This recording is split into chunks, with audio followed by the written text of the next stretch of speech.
I am honored to have our next guest with us. She made a huge impact on our subscribers on our Insider Insight show at davejana.com, and we've now had her on the radio show a couple times, and she is an incredible breath of fresh air and someone who is an incredible freedom fighter. I think if you asked her probably 3 years ago, let alone 5 years ago, let alone 10 years ago, if she would be in the position she is today, making the statement she has been, that she'd say that could not be me.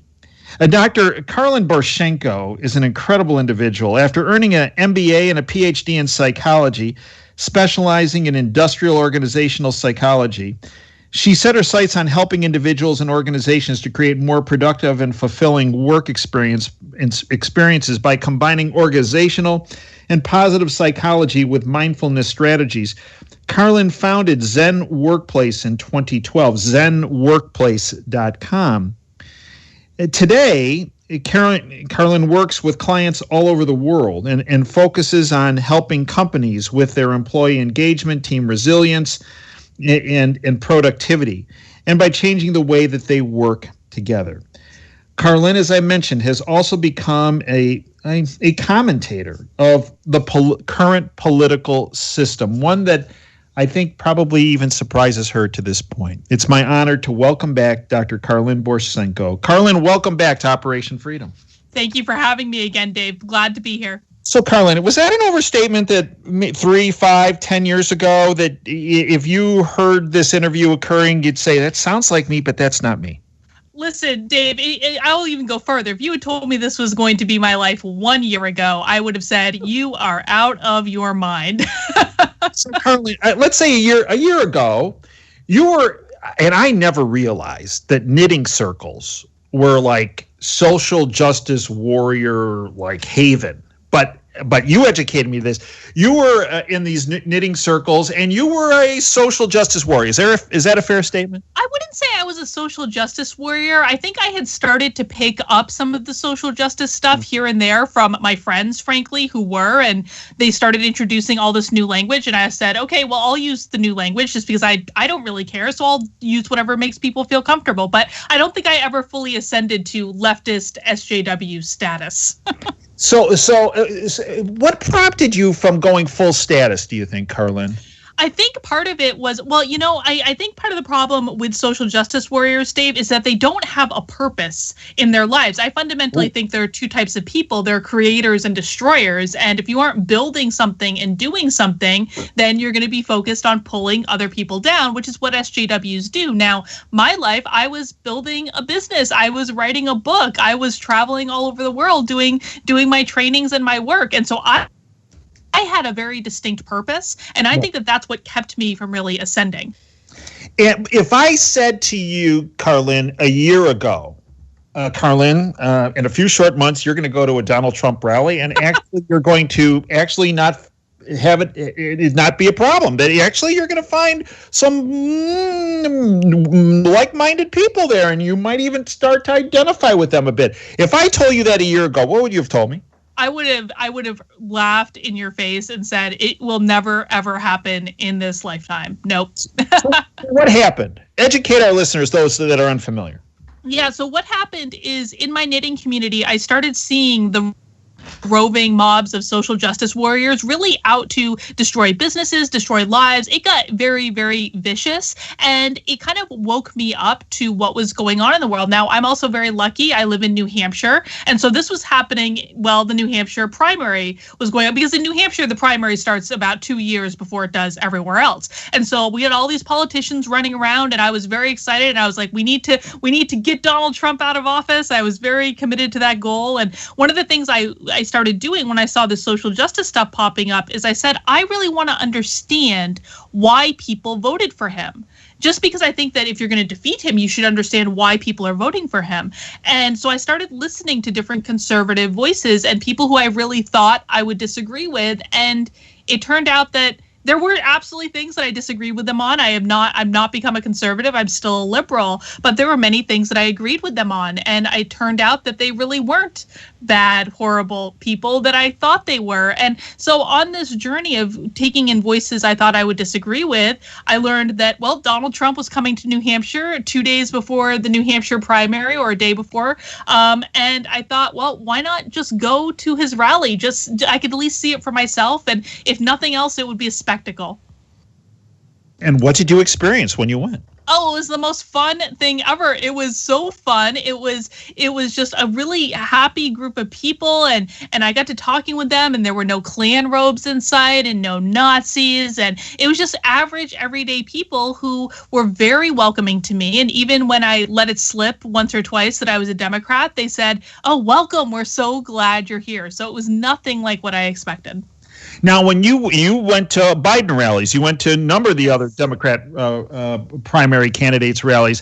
What was your experience at a Biden rally and some of these other rallies? Yeah, I saw every single Democrat contender for president at one point or another in person, and the experience at all of them was doom and gloom. It was the country is horrible and going in a horrible direction, and the only way that we can possibly save it is to get Donald Trump out of office. And it was very depressing, to be honest, a lot of angry people, whereas at the Trump rally, everyone was really happy and glad to be there. So let's talk about today. Where we stand today, if we believe the polls, which I don't, because if you look at the sampling sectors that they do, 24% Republican, 36% Democrat, 24% independent.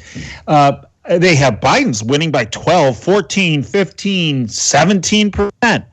What's your take, Karlyn? I do not believe it for one red second. I think that, and not only even the sampling aside, I mean, I get emails from people every single day telling me, I agree with you, but I can't talk about it publicly. And I really think that when people are called for these polls, I think that they're scared. I mean, I talk to people that are voting for Trump all day, almost every day, and universally, they're scared of speaking up and expressing their support for him. So I don't think the polls are accurate at all. Let's talk about what's happened post George Floyd. Yes. I am a firm believer in peaceful protests. I know you are as well. Mm-hmm. It's something that you have done your entire life. It's something I've done my entire life. And in particular, every Sunday, I peacefully protest with this radio show. And you name the issue. So we are staunch supporters of peaceful protests. Yes. But after the George Floyd event, which was horrendous, peaceful protests began, fine, but they morphed into rioting, looting, destruction, death, and in particular, they have been embraced by Black Lives Matter and Antifa. I'd like your take on those organizations. It's bizarre to me, because one of the things that I did when I was starting to listen to voices I disagreed with was I watched a lot of protest videos, and so going back years, and so I knew what Antifa was, and I knew what they looked like just from watching live streams from protests. And when Antifa started popping up at the Black Lives Matter protests, I would say to my friends on the left, "That's Antifa." And they didn't believe it, and still to this day do not believe that Antifa is a real organization. And it absolutely blows my mind. And it's one of the most destructive forces that I'm so happy that Trump labeled them as a terrorist organization, because they needed to be. In regards to Black Lives Matter, I think that people need to separate out the concept of Black Lives Matter from the organization. If someone says to me, do you think Black Lives Matter? I say, of course. Yeah, of course they do. Yes. No argument from me. But Black Lives Matter, the organization, is a dangerous Marxist organization. So Karlyn, you're a psychologist, a very good one. You have not been a social justice warrior, let's say, but have interactions with them fairly frequently. Yes. What is the best way to open, and maybe there's no way to open folks in the social justice movement or on the fringe social justice movement that where you were at, okay, but that don't take effort to investigate, hey, what's this Trump guy all about? Well, who are these characters that support Trump? What are all they about? That don't want to take the time and effort or have the courage to do that. What's the best way, if you will? Because I think the hardcore social justice, you'll never get to them. What's the best way to get to that that outer edge where you were with the social justice movement, what's the best way to get to them, if you will, to educate them on Black Lives Matter organization and Antifa? Well, I think the very first thing people need to understand is that this is separate from Trump, right? You need to take Trump and put him aside for a second, because the minute that you bring Trump into the conversation, people have stopped paying attention. But you can focus in on the issues of Antifa and of the problems with Black Lives Matter without talking about Trump. And if you can get people to wrap their heads around those issues of, yes, Antifa is a real organization and they are a real threat to our way of life in this country, and here's why, and here are videos you can watch showing Antifa being Antifa, or you can show, there's a video of one of the founders of Black Lives Matters talking about how she is a trained Marxist. Patrice Cullors. Yes, Patrice. Yes. Exactly. You can show people this content without trying to convince them that Donald Trump is their guy, right? Use that as an end. And the other thing I would say is that I hear this all the time from people on the right. They say, Karlyn, it is useless to even try because they aren't going to change their minds anyway. And so why should I even bother? And you've got to stop having that attitude, because a lot of people are changing their minds. I changed my mind.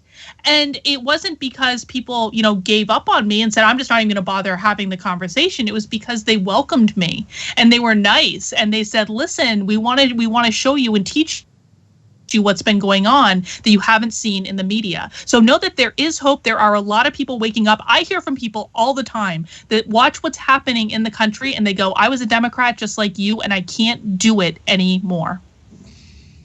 And that's just not an outlier, someone that contacts you. This is a recurrent theme. It is a reoccurring theme. And I'll tell you what, I am not the only one seeing this. I do a regular series of conversations with Dr. Howard Asher, who's a psychotherapist out of Los Angeles, on my YouTube channel. He's been seeing it with a lot of his patients. We talk about the psychology of Trump derangement syndrome. I know another foremost social justice warrior, Carrie Smith. She does YouTube under Unsafe Space, and Carrie has been bombarded with emails from people in the entertainment industry, people who have been Democrats all their lives, asking these questions and starting to wake up. So it really is happening. And this is a time where, again, don't try to convince people to vote for Trump. When I first started waking up, I remember I posted a story in the walkaway community and I said, I'm leaving the party, but I'm not voting for Trump ever. And you have to let people kind of come around to it. You have to see, I don't think that Trump is a perfect candidate, and I don't think he's, a perfect president by any means. But given where we are, he is the better option. And people have to come to that on their own.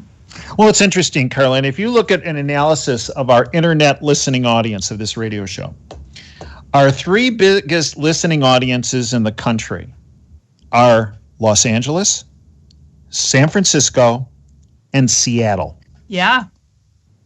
Undercover, maybe not righties, but they're exploring. They're looking, right? They're looking for this information and they're looking for people to engage in these conversations. And so there are wonderful opportunities to really bring in those people who don't want Mount Rushmore to be destroyed, who don't want Black-owned businesses in these Democrat-run cities to be destroyed. There's a lot of common ground to find right now.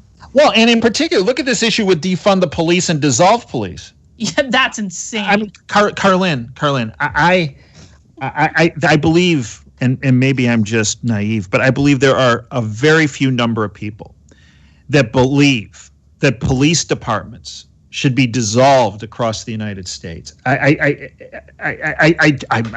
could very well be naive, but I truly believe the more they push on that issue, the social justice movement, the more people it drives that are on the, if you will, at least the outskirts of the social justice movement to the middle ground, if not a little bit to the right.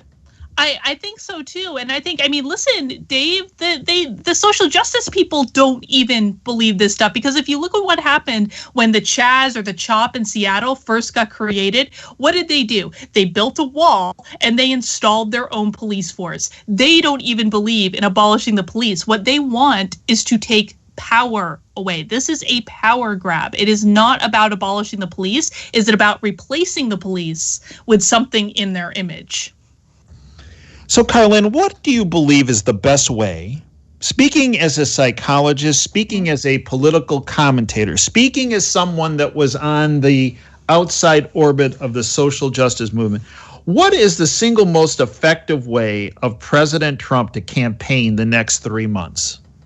I believe that he has to, well, first, I think this is about an emotional appeal. This is about reminding people what this country was built on and what they are fighting for and what could happen if the Democrats take control, not just of the White House, but also I'm worried about them maintaining control of the House. I'm also worried about them taking control of the Senate. What destruction could get done? I think this is about really appealing to those fundamental American sensibilities. And if we're looking at, people, especially like women living in suburbia, they don't want the police being abolished. They just want to be able to go about their business and have a safe environment for their kids to come up in. And they want the schools open again so they can send their kids off to be looked after by someone else. And I think if he can make those very just foundational appeals to, listen, we've got to get back to just our American sensibilities and remind people what the country was founded on,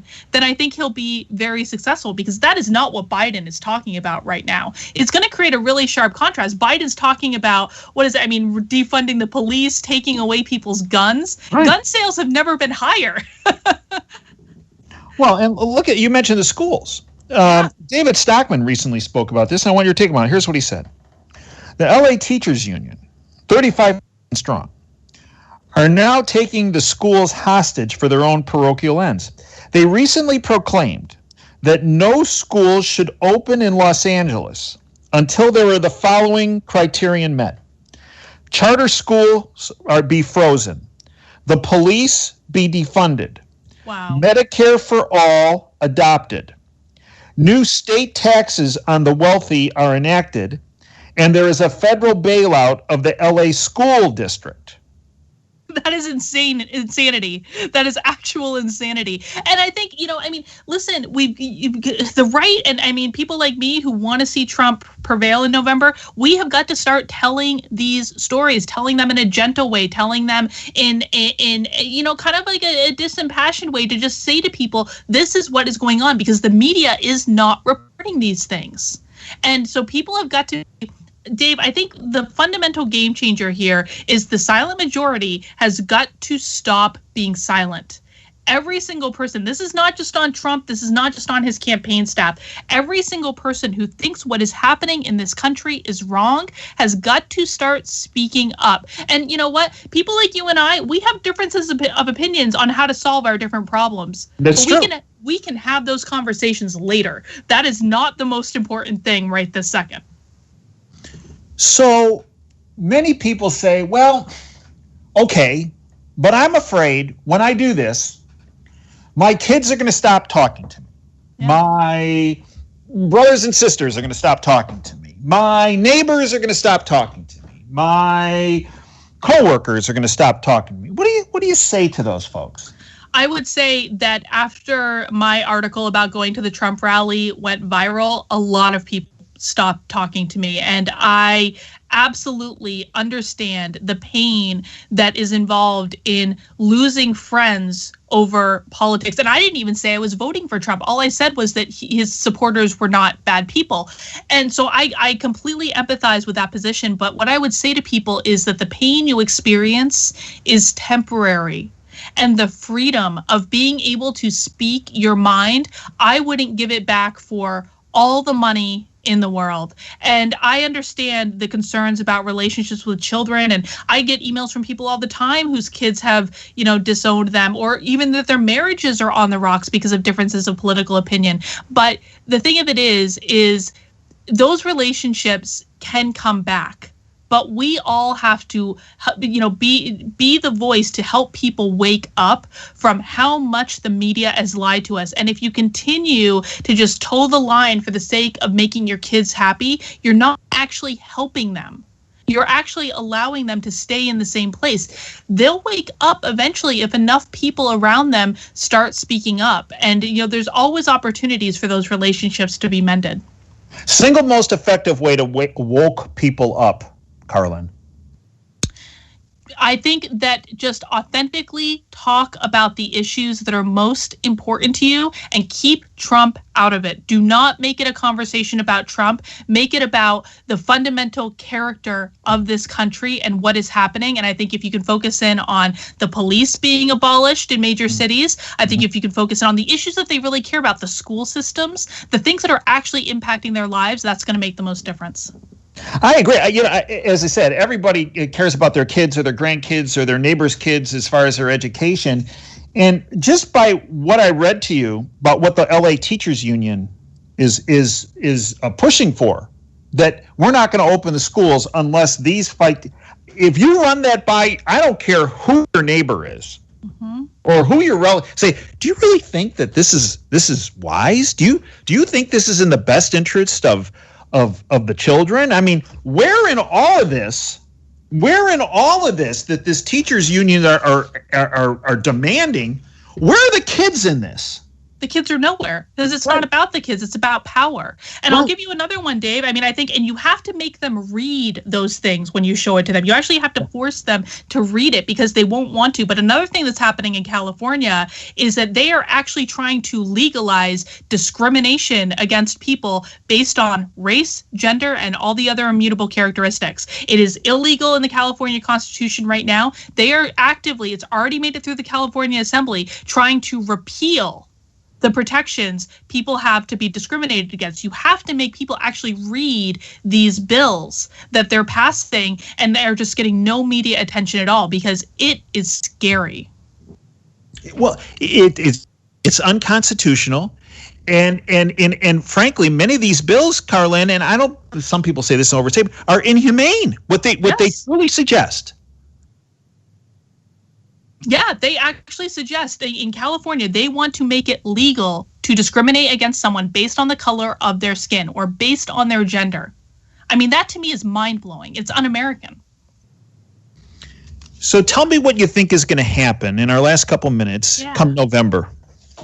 I think that we're going to experience a lot more pain before November. I think things are going to get crazy. I think they're going to get much worse than they are right now. And people need to hunker down. People need to be prepared. But we all need to be fighters out there. I think Trump's going to win in November. I still do. I still firmly believe he has the upper hand. And as things get crazier, I think he's only going to get stronger and people are going to be looking for him for leadership while Biden is off hiding in his basement. But people have to be prepared to a fight and do not act with hubris and assume that Trump is going to win without you speaking up. I think that's the biggest thing.